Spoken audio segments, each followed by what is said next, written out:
1시간 정도야 뭐 더운 것 좀 참으면 되지. 수지는 아무런 죄책감도 느끼지 않았습니다. 그녀가 모르는 사실이 하나 있었어요. 8월의 뜨거운 햇살 아래 시스템 창호로 밀폐된 공간의 온도가 얼마나 빨리 얼마나 높이 올라가는지를, 그리고 그것이 사람의 목숨을 위협할 수 있다는 것을. 30분이 지났습니다. 8월 중순의 뜨거운 오후였습니다. 아스팔트 위로 아지랑이가 피어오르고 매미 소리가 귓가를 울리는 그런 날이었죠.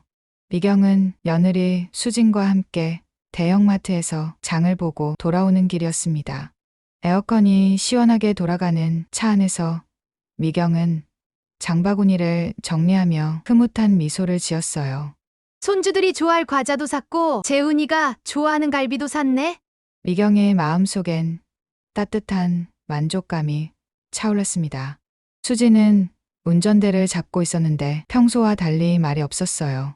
미경은 그저 피곤해서 그런가 보다 생각했습니다. 입시학원 강사로 일하는 며느리가 요즘 특히 바빴거든요. 수진아, 많이 피곤하지? 미경이 조심스럽게 물었습니다. 아니에요, 어머님. 괜찮아요. 수진의 대답은 짧았지만 목소리에는 묘한 긴장감이 서려 있었죠. 미경은 58년을 살아오면서 늘 가족을 위해 헌신했습니다. 남편이 일찍 세상을 떠난 후로는 혼자서 재훈이를 키웠죠. 새벽 시장에서 반찬 가게를 운영하며 아들을 대학까지 보냈습니다. 손가락이 갈라지고 허리가 휘어도 참고 견뎠어요. 재훈이가 IT 기업에 취직하고 결혼까지 하자 미경은 그제야 한숨 돌릴 수 있었습니다. 며느리 수지는 명문대 출신의 입시학원 강사였죠. 처음엔 예의 바르고 똑똑한 며느리가 자랑스러웠습니다. 하지만 시간이 지나면서 조금씩 균열이 생기기 시작했어요. 수지는 시어머니와 함께 사는 것을 불편해했습니다. 겉으로는 공손했지만 미경은 느낄 수 있었죠. 며느리의 차가운 시선을 억지로 참는 한숨 소리를. 우리끼리만 살면 안 될까? 어느 날 밤 수진이 재훈에게 속삭이는 소리를 미경은 우연히 들었습니다. 가슴이 찢어지는 것 같았어요. 하지만 미경은 모른 척했습니다. 아들이 중간에서 힘들까봐, 손주들이 불편할까봐 그저 조용히 집안일을 도우며 눈치껏 살았죠. 차가 아파트 지하 주차장으로 들어섰습니다. 형광등 불빛이 어둡게 깜빡이는 주차장은 늘 음산한 느낌이 들었어요. 어머님, 짐은 제가 들게요. 수진이 트렁크를 열며 말했습니다. 아니야. 같이 들자. 너도 힘들잖아. 미경이 장바구니를 들려고 하자 수진이 갑자기 말했어요. 어머님, 그런데 제가 지갑을 친구 차에 두고 온 것 같아요. 금방 다녀올 테니까 먼저 올라가 계세요. 지갑은 그럼 같이 가자. 아니에요. 어머님은 더우실 테니까 먼저 올라가세요. 아, 그리고 옥상 테라스에 빨래 좀 널어주실 수 있어요? 세탁기 돌려놓은 게 있거든요. 수진의 목소리에는 이상한 다급함이 묻어 있었습니다. 미경은 고개를 갸웃거렸지만 며느리의 부탁을 거절할 수 없었죠. 그래, 알았어. 빨래 널어놓을게. 엘리베이터를 타고 12층 집에 도착한 미경은 장바구니를 부엌에 내려놓았습니다. 냉장고에 차곡차곡 음식을 넣고 세탁기에서 빨래를 꺼냈어요. 빨래 바구니를 들고 옥상으로 향하는 계단을 올랐습니다.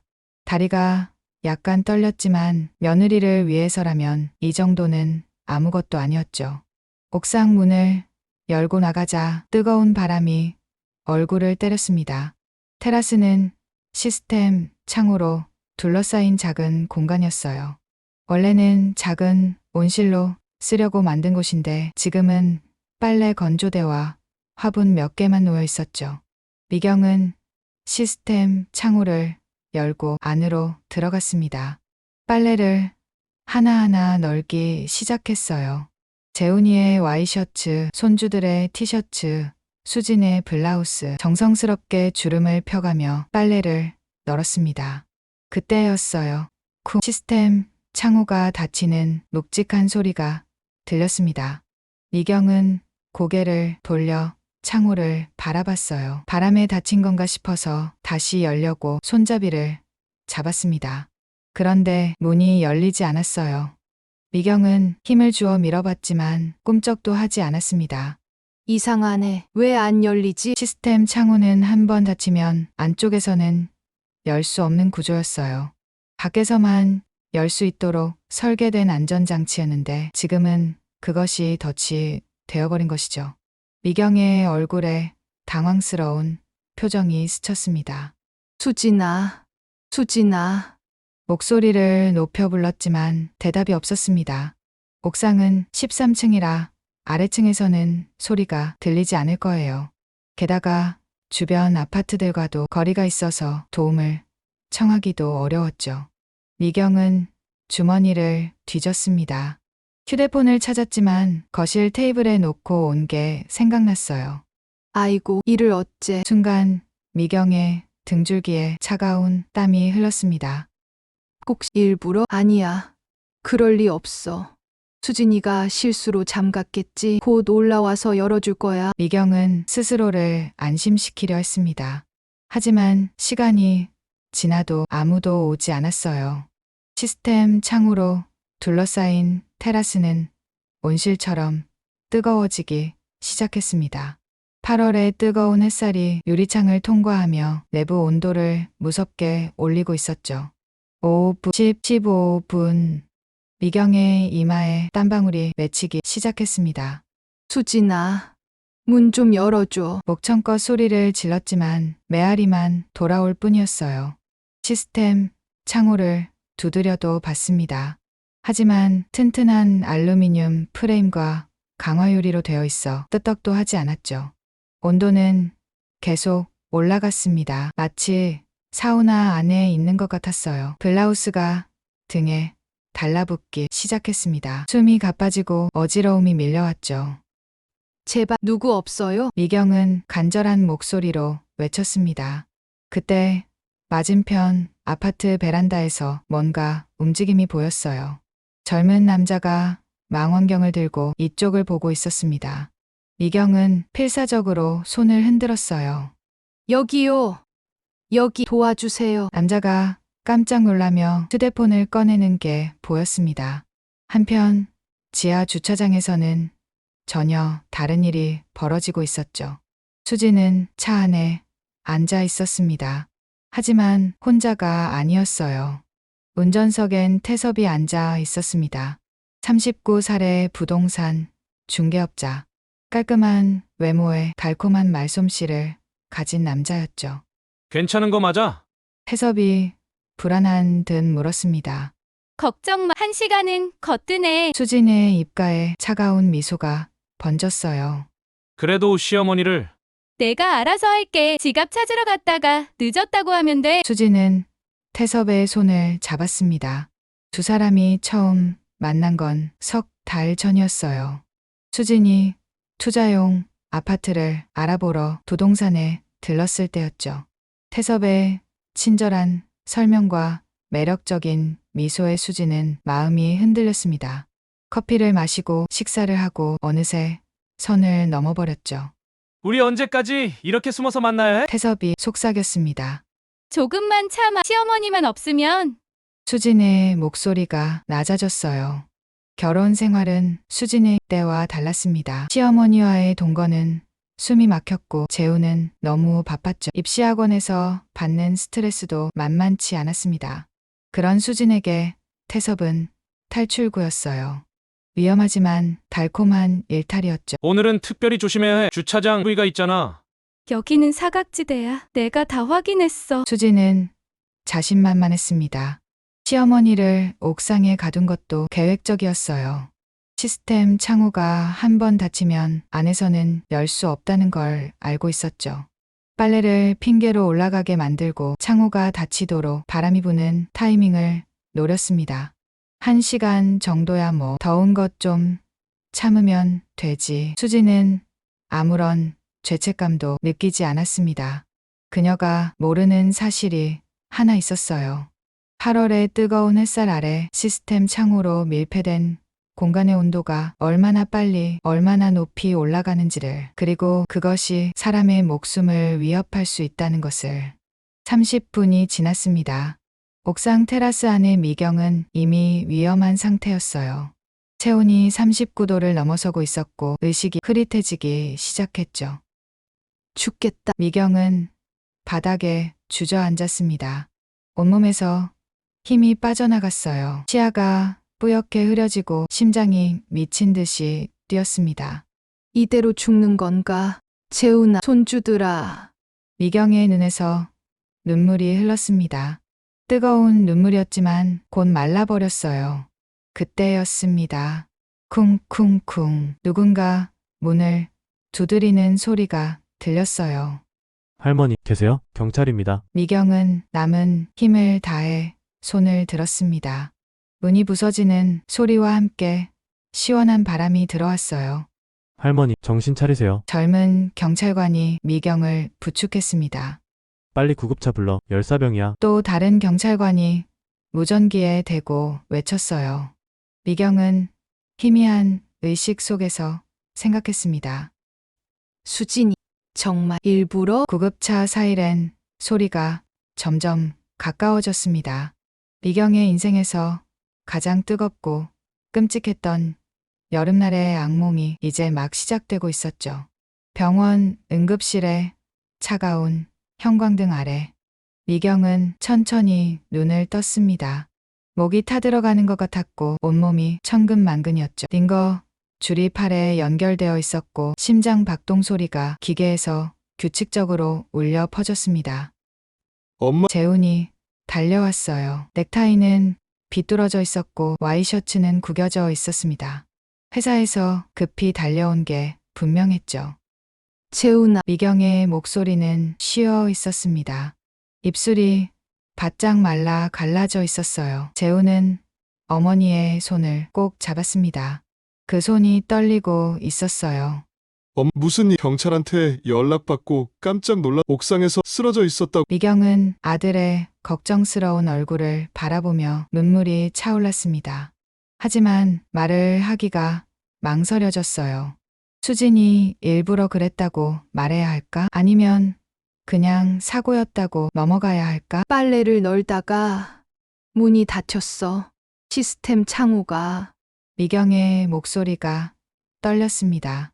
그때 수진이 병실로 들어왔어요. 얼굴은 창백했고 눈가는 빨갛게 부어 있었습니다. 마치 많이 은 것처럼 보였죠. 어머님, 정말 죄송해요. 수진이 미경의 침대 옆에 무릎을 꿇었습니다. 제가 정신이 없어서 지갑 찾느라 시간이 좀 걸렸어요. 올라가 보니까 어머님이 쓰러져 계셨어요. 수진의 연기는 완벽했어요. 눈물까지 글썽이며 손을 부들부들 떨었습니다. 재훈이 아내를 달랬습니다. 괜찮아. 내 잘못이 아니야. 사고였잖아. 미경은 며느리의 얼굴을 가만히 바라봤어요. 그 눈빛 속에 보이는 차가운 계산, 입가에 숨겨진 안도감, 거짓말이었습니다. 모든 게 거짓말이었어요. 담당 의사가 들어왔습니다. 40대 중반의 여의사였죠. 환자분 깨어나셨네요. 정말 위험한 상황이었습니다. 의사는 차트를 보며 설명을 이어갔어요. 체온이 39.8도까지 올라갔었고 심각한 탈수 증상이 있었습니다. 열사병 직전 상태였어요. 조금만 더 늦었으면 정말 위험했을 겁니다. 재훈의 얼굴이 더욱 창백해졌습니다. 한여름에 밀폐된 공간에 갇히면 온도가 60도까지 올라갈 수 있어요. 특히 시스템 창호로 된 곳은 단열이 잘 되어서 더 위험하죠. 정말 운이 좋으셨습니다. 의사는 미경을 바라보며 물었습니다. 어떻게 그런 곳에 갇히게 되신 건가요? 미경은 잠시 망설였습니다. 수진의 얼굴을 힐끗 봤어요. 며느리의 눈에는 간절함이 가득했죠. 실수였어요. 바람에 문이 닫혔는데 안에서 열리지 않더라고요. 의사는 고개를 끄덕였습니다. 시스템 창호의 문제점이죠. 안전장치가 오히려 위험을 만들 때가 있어요. 앞으로는 조심하셔야 합니다. 의사가 나간 후 병실에는 어색한 침묵이 흘렀습니다. 수진이 먼저 입을 열었어요. 어머님, 제가 죽을 만들려고 할 거예요. 영양죽이 좋대요. 미경의 목소리는 차가웠습니다.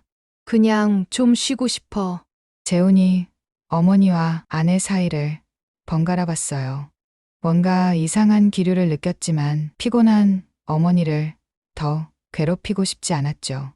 엄마 푹 쉬어.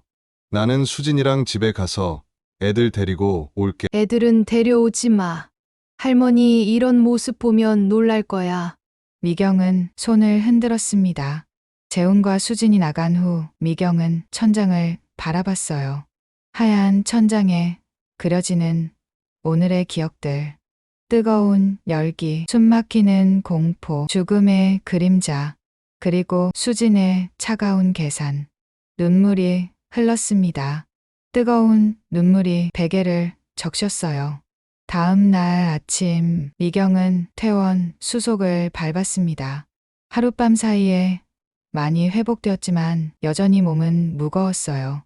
재훈이 와서 부축했습니다. 엄마 천천히 가. 차를 타고 집으로 가는 길, 미경은 창밖을 바라봤어요.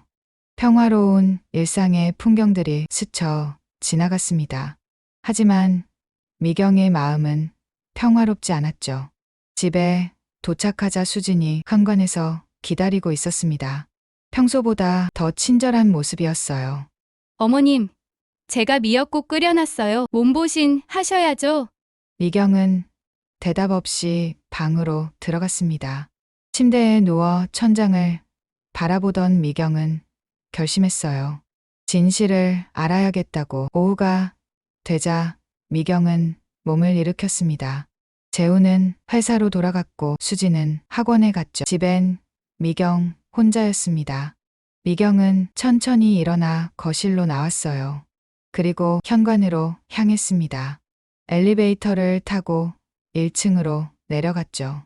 경비실이 보였습니다.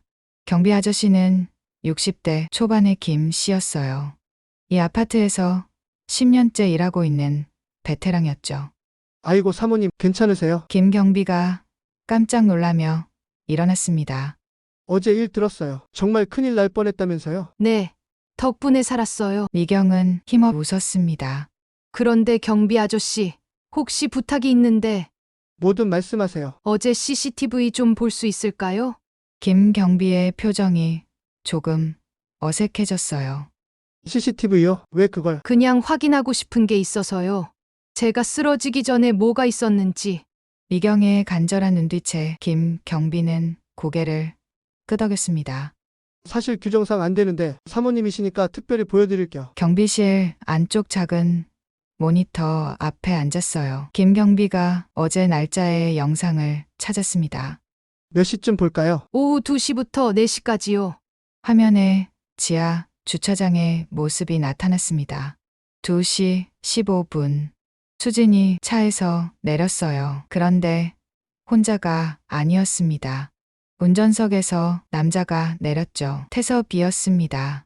미경의 눈이 커졌어요. 저 사람은 부동산 하는 태섭 씨네요. 가끔 우리 아파트 일 보러 오시죠. 화면은 계속 이어졌습니다. 수진과 태섭이 차로 다시 들어가는 모습. 차가 살짝 흔들리는 모습. 1시간 후에야 나오는 사람의 모습. 미경의 손이 떨렸어요. 이거 다른 사람한테는 보여주지 마세요. 네? 네, 알겠습니다. 김 경비도 상황을 눈치챈 듯했습니다. 미경은 비틀거리며 경비실을 나왔어요. 머릿속이 하얗게 변했습니다. 내가 죽어가고 있을 때 며느리는 남자와 분노가 치밀어 올랐습니다. 배신감이 가슴을 찢어놓았어요. 집으로 돌아온 미경은 서랍을 뒤졌습니다. 오래된 명함철에서 한 장의 명함을 꺼냈어요. 한국탐정사무소. 재훈이 아버지가 살아있을 때 받아둔 명함이었죠. 의외의 일로 쓸 일이 있을 거라며 간직하라고 했었습니다. 미경은 전화를 걸었어요. 여보세요. 의뢰하고 싶은 일이 있는데요. 며칠 미경은 강남의 한 빌딩으로 향했습니다. 탐정사무소는 3층에 있었어요. 문을 열고 들어가니 40대 남자가 맞이했습니다. 어서 오세요. 전화 주신 분이시죠? 미경은 긴장한 표정으로 앉았어요. 어떤 일로 오셨는지 말씀해 주세요. 미경은 차근차근 설명했습니다. 옥상 사건부터 CCTV에서 본 것까지 탐정은 진지한 표정으로 들었어요. 며느님의 불륜 증거를 원하시는 거군요. 확실한 증거가 필요해요. 알겠습니다. 일주일 정도 시간을 주세요. 미경은 계약서에 사인했습니다. 복수의 첫걸음이었죠. 일주일이 지났어요. 미경의 휴대폰이 울렸습니다. 탐정사무소였죠. 결과가 나왔습니다. 오셔서 보시죠. 다시 찾은 탐정사무소 책상 위에는 사진 뭉치가 놓여 있었어요. 이게 전부입니다. 미경은 사진을 한 장씩 넘겨봤습니다.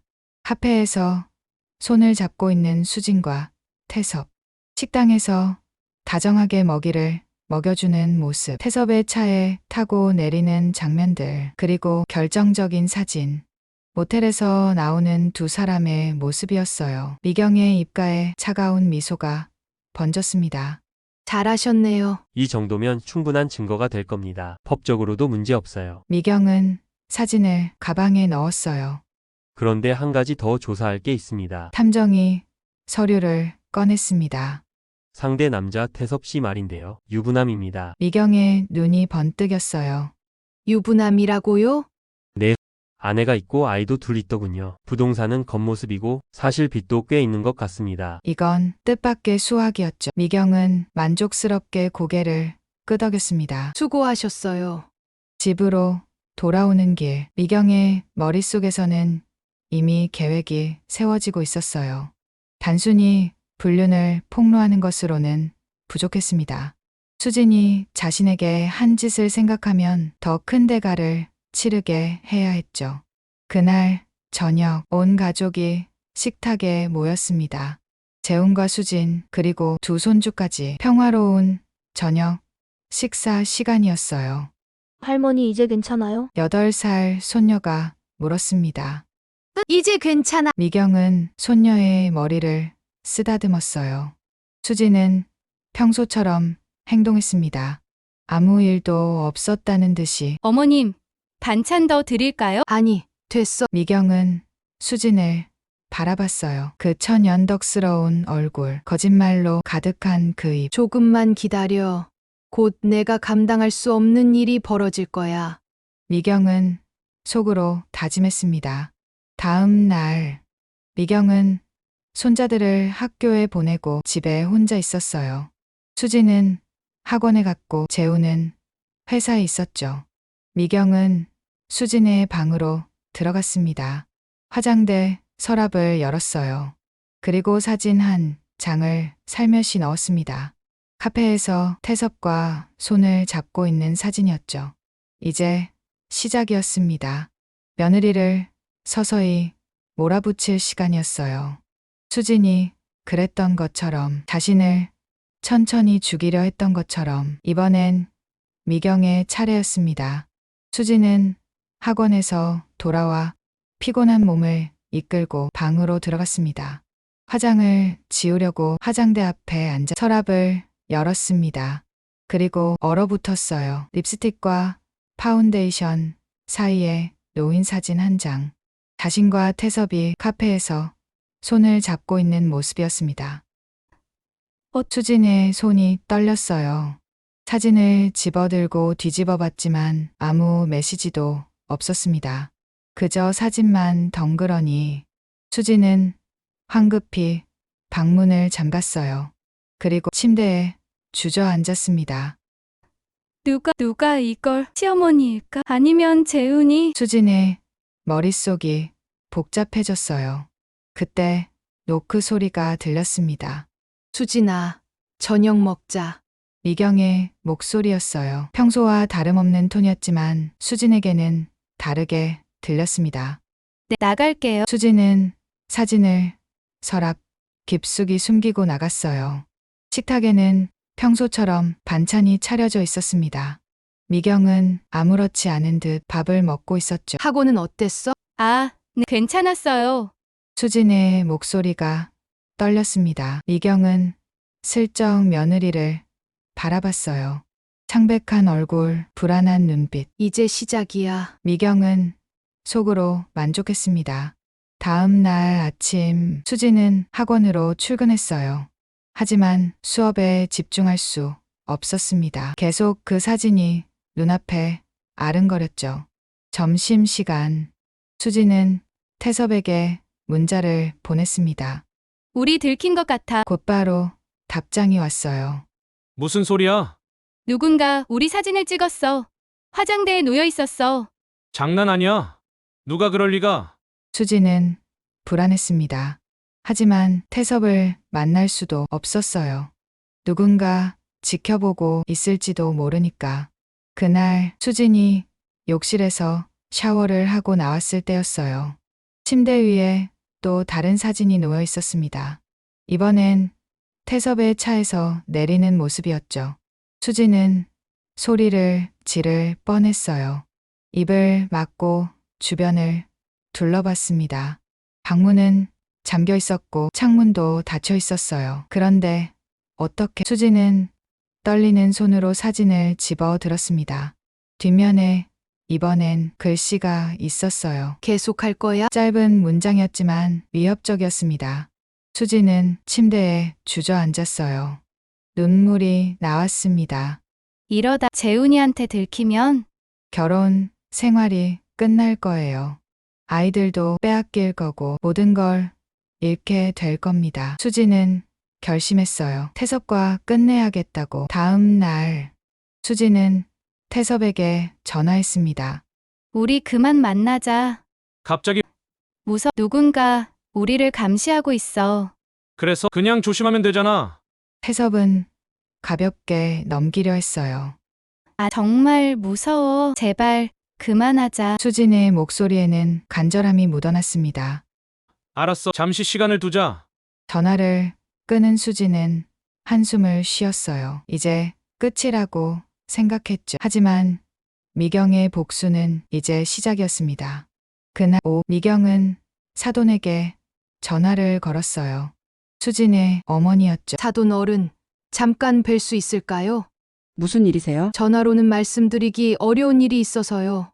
약속 장소는 호텔 카페였습니다. 조용하고 사람이 많지 않은 곳이었죠. 사돈은 60대 초반의 여성이었어요. 깔끔한 차림에 품위가 있어 보였습니다. 무슨 일로 부르셨어요? 미경은 가방에서 봉투를 꺼냈어요.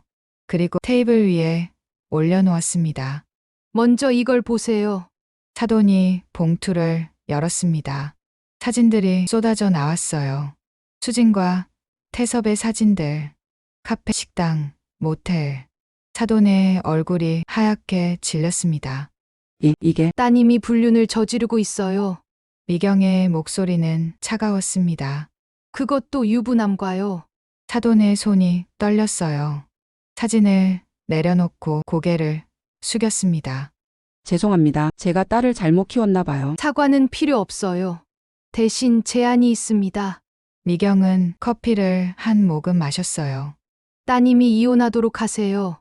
깨끗하게. 이혼이요? 양육권은 우리가 가져야겠죠. 그리고 위자료도 한 푼 받지 않고. 사돈의 눈이 커졌습니다. 그건 너무. 아니면 이 사진들을 공개할 수도 있어요. 학원, 학부모들, 인터넷까지. 미경의 위협은 명확했습니다. 그럼 따님은 끝이에요. 선생으로서도 사람으로서도. 사돈은 울기 시작했어요. 조용히 그러나 처절하게. 제발 다른 방법은 없을까요? 미경이 말했습니다. 위자료 1억을 준비하세요. 그럼 조용히 넘어가겠어요. 1억이요? 제 목숨값이에요. 따님이 저를 죽이려 했거든요. 미경은 옥상 사건을 설명했습니다. 시스템 창호에 갇혀 죽을 뻔한 이야기를. 사돈은 더 이상 할 말이 없었어요. 일주일 드릴게요. 결정하세요. 미경은 일어났습니다. 아, 그리고 따님한테는 아직 말하지 마세요. 제가 직접 하겠어요. 사돈은 망연자실한 표정으로 앉아 있었습니다. 그날 수지는 핸드백을 열었다가 깜짝 놀랐어요. 또 사진이 들어 있었습니다. 이번엔 모텔 앞 태섭과 함께 나오는 모습이었죠. 뒷면에는 이렇게 적혀 있었어요. 남편한테 보낼까? 수지는 다리에 힘이 풀렸습니다. 바닥에 주저앉았어요. 제발, 제발. 중얼거리며 울었습니다. 그때 노크 소리가 들렸어요. 수진아, 미경의 목소리였습니다. 들어가도 될까? 잠깐만요. 수지는 황급히 사진을 숨기고 눈물을 닦았어요. 그리고 문을 열었습니다. 미경이 들어왔어요. 손에는 차가 담긴 쟁반을 들고 있었죠. 차 한잔 하자. 할 얘기가 있어. 두 사람은 침대에 마주 앉았습니다. 미경은 차를 한 모금 마시고 말했어요. 사진 봤지? 수진의 얼굴이 굳었습니다. 어머님이 그래, 내가 했어. 미경의 고백은 담담했어요. 왜 이러세요? 너도 알잖아. 그날 옥상에서 수진의 눈이 흔들렸습니다. 그거 실수였어. 실수 일부러 가둬놓고 미경이 차갑게 웃었어요. CCTV 다 봤어. 내가 지하 주차장에서 뭘 했는지. 수지는 더 이상 부인할 수 없었습니다. 고개를 푹 숙였어요. 죄송해요. 정말 죄송해요. 사과는 필요 없어. 미경이 일어났습니다. 대신 선택해. 내가 스스로 재훈이한테 고백하든지 아니면 내가 하든지. 어머님, 수진이 미경의 옷자락을 잡았어요. 제발 한 번만 용서해 주세요. 다시는 안 그럴게요. 미경은 수진을 내려다봤습니다. 내가 죽을 뻔했는데 용서를 바라. 수진은 바닥에 무릎을 꿇었어요. 정말 죄송해요. 제가 미쳤었어요. 일주일 줄게. 미경이 말했습니다. 그 안에 결정해. 이혼할 건지 계속 살 건지. 이혼이요? 그래, 깨끗하게 나가. 양육권도 포기하고. 수진의 눈에서 눈물이 쏟아졌어요. 그건 너무해요. 아이들은 내가 자격이 있다고 생각해? 불륜녀가? 미경의 말은 날카로웠습니다. 게다가 살인미수까지. 수지는 더 이상 말을 할 수 없었어요. 그저 울기만 했습니다. 미경은 방을 나가며 마지막으로 말했죠. 잘 생각해. 다음엔 재훈이가 볼 거야. 문이 닫혔습니다. 수지는 바닥에 쓰러져 흐느꼈어요. 모든 것이 무너져 내리고 있었습니다. 다음 날 수지는 학원에 병가를 냈어요. 집에서 나갈 수가 없었습니다. 얼굴은 퉁퉁 부어 있었고 눈은 충혈되어 있었죠. 재훈이 걱정했습니다. 무슨 일 있어? 많이 아픈 것 같은데. 괜찮아. 그냥 좀 피곤해서. 재훈은 아내의 이마에 손을 대봤어요. 열은 없네. 그래도 병원 가보자. 정말 괜찮아. 수지는 억지로 웃었습니다. 재훈이 출근한 후 수지는 어머니에게 전화했어요. 엄마, 수진아, 어머니의 목소리가 무거웠습니다. 시어머니 만났어. 수진의 심장이 멎는 것 같았어요. 뭐라고? 내가 한 짓 다 알아. 사진도 받고. 수지는 말을 잃었습니다. 1억 달래. 아니면 이혼하래. 이런. 그래, 우리가 어떻게 그런 돈을. 어머니의 한숨 소리가 들렸어요.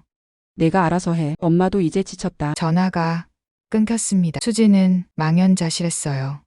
1억이라니 그런 돈이 어디 있단 말인가. 그때 문자가 왔습니다. 태섭이었어요. 급히 만나야 해. 아내가 눈치챈 것 같아. 수지는 웃음이 나왔어요. 허탈한 웃음이었죠. 모든 게 끝났습니다. 정말로 모든 게. 일주일의 시간이 흘렀습니다. 수지는 그 사이 지옥을 경험했어요. 매일 아침 거울을 보면 초췌한 자신의 모습에 놀랐고 밤이면 악몽에 시달렸죠. 태섭과는 완전히 연락을 끊었습니다. 그도 아내에게 들통이 나서 정신이 없는 상황이었어요. 수진의 어머니는 결국 돈을 마련하기로 했습니다.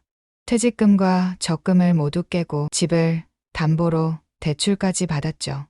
이게 다야. 어머니가 봉투를 내밀었어요. 카페에서 만난 두 사람. 수진의 손이 떨렸습니다. 엄마, 정말 미안해요. 이제 그만해. 내 인생이니까 내가 책임져. 어머니의 목소리에는 원망이 가득했어요. 아버지한테는 비밀로 해. 알면 쓰러지실 거야. 수진은 고개를 끄덕였습니다. 봉투를 받아들고 일어났어요. 무거웠습니다. 1억이라는 돈의 무게가, 그리고 자신이 저지른 죄의 무게가. 그날 저녁 수진은 미경을 찾아갔어요. 거실에서 TV를 보고 있던 미경은 며느리를 보고도 표정 하나 바꾸지 않았습니다. 어머니, 수진이 봉투를 내밀었어요. 이게 뭐야? 말씀하신 대로 준비했어요. 미경은 봉투를 받아 내용을 확인했습니다. 그리고 고개를 끄덕였어요. 잘했네. 이제 용서해 주시는 거죠? 수진의 목소리에는 희망이 섞여 있었습니다. 하지만 미경은 차갑게 웃었어요. 돈 받았다고 용서가 되나? 그럼 이건 시작일 뿐이야. 미경이 일어났습니다. 재훈이한테 말할 거야. 내가 직접 하든 내가 하든. 어머니, 돈도 드렸잖아요. 수진이 절규했어요. 돈으로 끝날 일이 아니야. 내 아들은 진실을 알 권리가 있어. 미경은 방으로 들어갔습니다. 수진은 거실에 혼자 남겨졌어요. 절망감이 밀려왔습니다. 이제 정말 끝이구나. 그때 현관문이 열렸어요. 재훈이 퇴근했습니다. 여기서 뭐해? 재훈이 아내를 보고 물었어요. 수진은 억지로 웃었습니다. 그냥 어머님이랑 얘기하고 있었어. 무슨 일? 별거 아니야. 들어가서 쉬어. 하지만 재훈은 뭔가 이상함을 느꼈어요. 아내의 얼굴이 너무 창백했고 눈가가 부어 있었죠. 정말 괜찮아? 괜찮아. 수진은 방으로 들어갔습니다. 재훈은 고개를 갸웃거리며 어머니 방으로 향했어요. 엄마, 언니, 수진이가 좀 이상한데. 무슨 일 있어요? 미경은 아들을 바라봤습니다. 이제 말해야 할 때가 온 것 같았어요. 재훈아, 앉아. 왜? 무슨 일이에요? 재훈이 앉자 미경은 서랍에서 봉투를 꺼냈어요. 사진이 든 봉투였죠. 이거 봐. 재훈이 사진을 꺼내 봤습니다. 그리고 얼어붙었어요. 아내와 낯선 남자가 함께 있는 사진들. 손을 잡고 포옹하고. 이게 뭐? 재훈의 목소리가 떨렸습니다. 수진이가 불륜을 저질렀어. 미경의 고백은 담담했어요. 말도 안 돼요. 수진이가 그럴 리 없어요. 증거가 있잖아. 재훈은 사진을 내려놓았어요. 손이 부들부들 떨렸습니다. 언제부터? 몇 달 됐어. 그리고 더 충격적인 건 미경은 옥상 사건을 설명했습니다. 수진이 자신을 일부러 가둬놓고 남자를 만났다는 것을. 재훈의 얼굴이 새파랗게 질렸어요. 그럴 리 없어요. 수진이가 그런 사람이 아니에요. CC 확인했어. 경비 아저씨한테 물어봐. 재훈은 비틀거리며 일어났습니다. 수진이한테 직접 물어볼게요. 그래, 직접 확인해. 재훈은 부부 침실로 향했어요. 문을 열자 수진이 침대에 앉아 있었습니다. 이미 모든 걸 예상한 듯한 표정이었죠. 수진아, 재훈이 사진을 내밀었어요. 이게 뭐야? 수진은 사진을 보고 고개를 숙였습니다. 미안해요. 한마 그것으로 모든 게 확정되었어요. 정말이요? 정말 내가 재훈의 목소리가 부서졌습니다. 미안해요. 정말 미안해요. 수진이 울기 시작했어요. 왜 그랬어? 외로웠어요. 당신은 늘 바쁘고 시어머니랑 지내는 것도 힘들고. 그래서 그게 재훈이 소리쳤어요. 엄마를 옥상에 가둔 것도 사실이야? 수진이 고개를 들었습니다. 눈이 커졌어요. 그건 아니에요. 거짓말하지 마. 재훈의 분노가 폭발했습니다. CCTV 다 나왔대. 내가 그 남자랑 지하 주차장에 있었다고. 수진은 더 이상 부인할 수 없었어요. 무릎을 꿇었습니다. 죄송해요. 정말 죄송해요. 죄송하다고? 우리 엄마가 죽을 뻔했어. 재훈은 주먹을 불끈 쥐었어요. 때리고 싶었지만 겨우 참았습니다. 재훈아, 당장 나가! 오늘 밤으로 짐 싸서 나가! 수진이 재훈의 바지춤을 잡았어요. 제발 한 번만 용서해줘. 아이들은 어떻게? 아이들, 재훈이 비웃었습니다. 내가 아이들 생각을 했어? 훈련할 때 수진은 대답할 수 없었어요. 양육권은 포기해. 위자료도 받지 않을 테니까. 그거 아니면 학원이고 뭐고 다 폭로할 거야. 재훈의 위협은 단호했습니다. 수진은 결국 고개를 끄덕였어요. 모든 걸 포기할 수밖에 없었죠. 그날 수진은 가방 하나만 들고 집을 나섰습니다. 옷가지 몇 개와 세면 도구만 챙겼어요. 현관에서 미경과 마주쳤습니다. 어머니, 수진이 마지막 인사를 했어요. 미경은 차갑게 바라봤습니다. 다신 오지 마. 죄송했어요. 이제 와서 그 말이 무슨 소용이야. 수진은 고개를 숙이고 나갔어요. 엘리베이터를 타고 내려가는 동안 눈물이 멈추지 않았습니다. 한편 집에서는 재훈이 무너져 있었어요. 엄마, 재훈이 어머니 품에 안겼습니다. 37살의 아들이 어린아이처럼 울었어요. 괜찮아. 다 지나갈 거야. 미경이 아들의 등을 토닥였습니다. 제 뭘 잘못했을까요? 내 잘못이 아니야. 그 여자가 나쁜 거지. 아이들한테 뭐라고 해야 할지. 시간이 해결해 줄 거야. 미경은 아들을 꼭 안았어요. 마음이 아팠습니다. 복수는 성공했지만 아들의 상처를 보니 가슴이 찢어졌죠. 하지만 후회는 없었습니다. 이게 최선이었으니까. 다음 날 아침 재훈은 변호사를 찾아갔어요. 이혼 소송을 준비하기 위해서였죠. 증거가 확실하니 유리하실 겁니다. 변호사가 말했습니다. 양육권도 문제없고 재산 분할도 최소화할 수 있어요. 빨리 끝내주세요. 재훈의 목소리는 지쳐 있었어요. 한편 수지는 친정으로 돌아갔습니다. 하지만 환영받지 못했어요. 네가 무슨 짓을 한 거니? 아버지가 소리쳤습니다. 우리 집안 망신을 다 시켰어. 나가. 당장 나가. 수지는 쫓겨났어요. 갈 곳이 없었습니다. 결국 작은 원룸을 구했죠. 보증금도 겨우 마련한 허름한 곳이었습니다. 학원에도 소문이 퍼졌어요. 학부모들이 수군거렸고 원장은 수진을 불렀습니다. 당분간 휴직하는 게 좋겠어요. 원장님, 학부모들이 항의가 심해서 미안해요. 수진은 일자리마저 잃었습니다. 모든 것을 잃었어요. 남편, 아이들, 직장, 명예, 태섭도 마찬가지였습니다. 아내가 이혼을 요구했고 재산을 모두 빼앗겼죠. 두 사람의 분류는 모두를 파멸로 이끌었습니다. 미경은 창가에 앉아 차를 마셨어요. 복수는 완벽했습니다. 하지만 마음 한구석엔 씁쓸함이 많았죠. 한때는 가족이었던 사람, 손주들의 엄마였던 사람. 그래도 미경은 후회하지 않았습니다. 자신을 죽이려 했던 사람을 용서할 순 없었으니까요. 2024년 늦가을, 은행나무 잎이 노랗게 물든 어느 날이었습니다. 법원 앞 계단을 내려오는 사람이 있었어요. 재훈과 수진, 이혼 판결이 난 날이었죠. 양육권은 원고에게, 재산 분할은 3대 7로 합니다. 판사의 판결은 명확했습니다. 수진의 불륜과 시도미상이 인정되었고 재훈이 승소했어요. 법원을 나서는 수진의 뒷모습은 초라했습니다. 한때는 당당했던 입시학원 강사. 이제는 모든 걸 잃은 여자가 되었죠. 재훈이 불렀어요. 수진이 멈춰 섰습니다. 아이, 가끔은 보게 해줄게. 재훈의 목소리에는 연민이 섞여 있었어요. 수진은 고개만 끄덕이고 걸어갔습니다.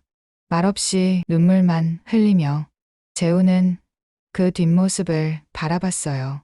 미움과 연민이 교차했습니다. 사랑했던 사람, 배신한 사람, 아이들의 엄마. 복잡한 감정이 마음을 휘저었죠. 집으로 돌아온 재훈. 현관문을 열자 아이들이 뛰어나왔어요. 8살 딸과 6살 아들. 두 아이는 아직 엄마의 부재를 완전히 이해하지 못했습니다. 엄마는 언제 와? 막내가 물었어요. 재우는 아이를 안으며 말했습니다. 엄마는 잠시 멀리 갔어. 나중에 만날 수 있을 거야. 거실에서 미경이 나왔어요. 앞치마를 두르고 있었죠. 밥 먹자. 국 끓여놨어. 평범한 일상의 한 장면. 하지만 그 안엔 깊은 상처가 숨어 있었습니다. 식탁에 둘러앉은 가족. 한 자리가 비어 있었어요. 할머니 김치 넣어주세요. 손녀가 말했습니다. 많이 먹어. 미경이 김치를 덜어주며 미소 지었어요. 겉으론 평화로워 보였지만 각자의 마음엔 상처가 있었죠. 저녁 식사 후 아이들이 잠든 시간. 미경과 재훈은 거실에 앉아 차를 마셨습니다. 엄마, 재훈이 입을 열었어요. 미안해요.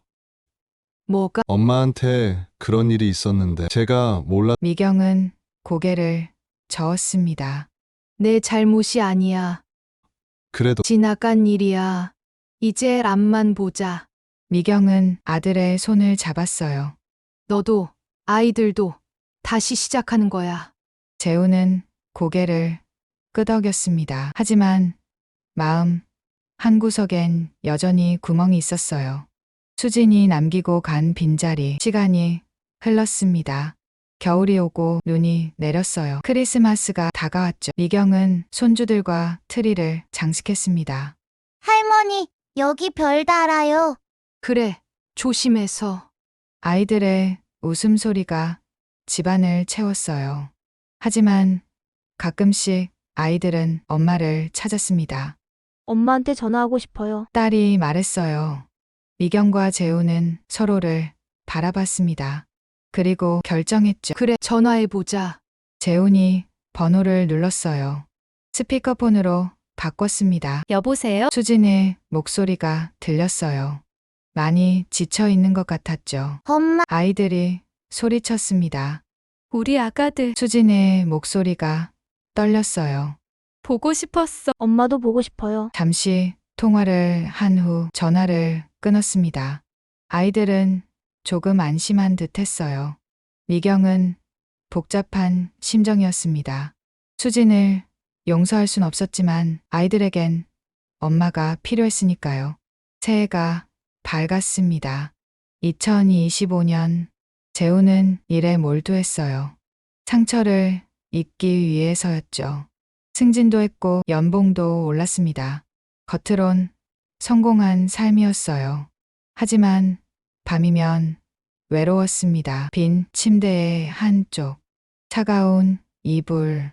미경은 그런 아들이 안쓰러웠어요. 재훈아, 다시 시작해봐. 뭐려? 연애 말이야. 좋은 사람 만나서. 재훈은 쓴웃음을 지었습니다. 괜찮아요. 미경은 더 이상 말하지 않았어요. 시간이 필요하다는 걸 알았으니까. 어느 봄날 미경은 시장에 갔다가 우연히 수진을 봤습니다. 파는 수진의 모습, 낡은 옷에 지친 얼굴, 작은 분식집에서 일하고 있었어요. 주방 보조였죠. 미경은 잠시 멈춰 섰습니다. 수진도 미경을 봤어요. 두 사람의 시선이 마주쳤죠. 수진이 먼저 고개를 숙였습니다. 미경은 그냥 지나쳤어요. 말은 없었지만 많은 것이 오갔습니다. 미안함, 원망, 그리고 씁쓸함. 집으로 돌아온 미경. 창가에 앉아 생각에 잠겼어요. 복수는 성공했습니다. 수지는 모든 걸 잃었고 벌을 받았죠. 하지만 왜일까요? 마음이 시원하지 않았습니다. 아마도 복수엔 끝이 없기 때문일 거예요. 상처는 상처를 낳고 아픔은 아픔을 불렀으니까. 그래도 미경은 후회하지 않았습니다. 최소한 정의는 실현되었으니까요. 저녁이 되었어요. 재훈과 아이들이 돌아왔습니다. 할머니, 오늘 학교에서 상 받았어요. 손녀가 자랑스럽게 상장을 보여줬어요. 어머, 우리 공주님이 최고네. 미경이 손녀를 안았습니다. 이것이 현재의 행복이었어요. 완벽하진 않지만 소중한 일상. 밤이 깊었습니다. 미경은 일기를 썼어요. 오늘 수진을 봤다. 많이 힘들어 보였다. 복수는 끝났지만 내 마음도 편하진 않다. 하지만 이것이 최선이었다고 믿는다. 재훈이와 아이들이 행복하길 바란다. 그것만이 내 소원이다. 펜을 놓고 창밖을 봤어요. 별이 빛나고 있었습니다. 인생은 계속됩니다. 상처를 안고도 아픔을 품고 미경은 침대에 누웠어요. 내일은 또 다른 하루가 시작될 거예요. 아침이면 아이들을 깨우고 밥을 차리고 학교에 보내고 평범한 일상이 이어질 겁니다. 그것이 삶이니까요. 한편 작은 원룸에서 수진도 잠들 준비를 했습니다. 핸드폰을 보니 아이들 사진이 있었어요. 웃고 있는 아이들. 행복했던 시절의 흔적. 눈물이 흘렀습니다. 미안해. 엄마가 미안해. 중얼거리며 불을 껐어요. 어둠 속에서 수지는 생각했습니다. 만약 그때 다른 선택을 했다면? 만약 태섭을 만나지 않았다면? 만약 시어머니를 그렇게 대하지 않았다면? 하지만 이미 늦었죠. 시간은 되돌릴 수 없으니까. 재훈도 잠이 오지 않았습니다. 빈 침대 한쪽을 바라보며 생각했어요. 한때는 사랑했던 사람, 아이들의 엄마, 배신자, 복잡한 감정이 마음을 흔들었습니다. 그래도 재훈은 결심했어요. 아이들을 위해 강해지기로, 어머니를 위해 잘 살기로. 새벽이 되었습니다. 도시는 잠들어 있었고 세상은 고요했어요. 각자의 자리에서 각자의 상처를 안고 각자의 내일을 준비하며 이것이 그들의 이야기입니다. 복수의 끝 그리고 새로운 시작. 누구도 완전한 승자는 없었어요. 모두가 상처를 입었고 모두가 잃은 것이 있었죠. 하지만 삶은 계속됩니다. 미경은 새벽에 잠시 깼어요. 부엌에서 물을 마시다가 창밖을 봤습니다. 동이 트고 있었어요. 새로운 날의 시작. 그래, 오늘도 살아야지. 혼잣말을 하며 다시 방으로 돌아갔습니다. 곧 아이들이 일어날 거예요. 아침을 준비해야죠. 일상은 계속됩니다. 상처와 함께, 희망과 함께. 그것이 인생이니까요.